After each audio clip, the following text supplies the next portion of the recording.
Sigmund Freud, the famous psychologist and creator of psychoanalysis, was a cocaine user. He believed cocaine was a miracle drug. It could cure anything. He took it regularly to treat his headaches, and over time, he became addicted. In 1884, Freud wrote the book Über Coca, which described his cocaine experience. By 1896, Freud realized he had a problem and stopped using cocaine. By the 1920s, cocaine had officially become illegal. As shocking as this may seem, Freud was not the only psychologist who was using drugs. James Cattell was a famous American psychologist who was born in 1860. Drug use is what started Cattell's interest in the field of psychology.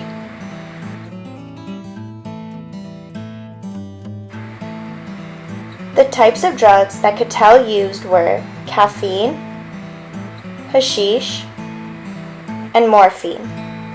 Some of these were for personal use, and some were so he could explore his own mind by stating what effects each drug had on him. Cattell had a journal where he kept his observations. While under the influence, he compared the whistling of a schoolboy to an orchestra. When looking back on his observations, Cattell stated, "I felt myself making brilliant discoveries in science and philosophy, my only fear being that I could not remember them in the morning." Today, this would not be considered acceptable, but this work helped Cattell get his PhD in 1886.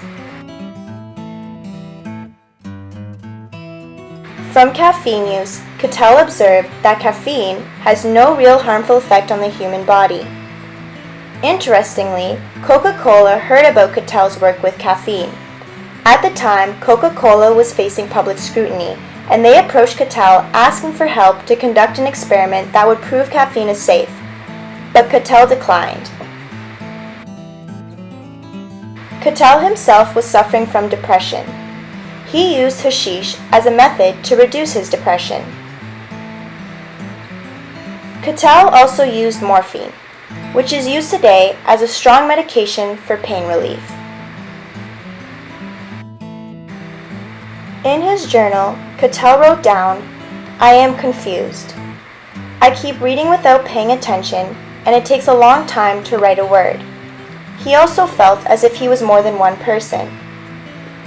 He felt one of him was an observer, while the other was an experimenter. Overall, Cattell's observations did not get much recognition, as no formal experiment was done, only introspection, which could not be trusted. Cattell soon began to run into problems. His drug use, while it appeared educational to him, angered those he worked with. His drug use cost him his fellowship at Johns Hopkins, where he was working under Hall in 1883. From there, Cattell went to Leipzig, where he proceeded to ask Wundt if he could be his assistant. Wundt agreed.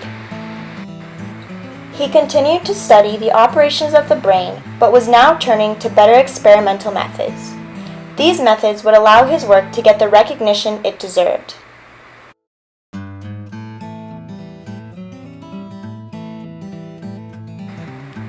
While James Cattell and Sigmund Freud both experimented with the use of drugs, they were still able to provide valuable observations and findings that allowed them to still be successful in the field of psychology.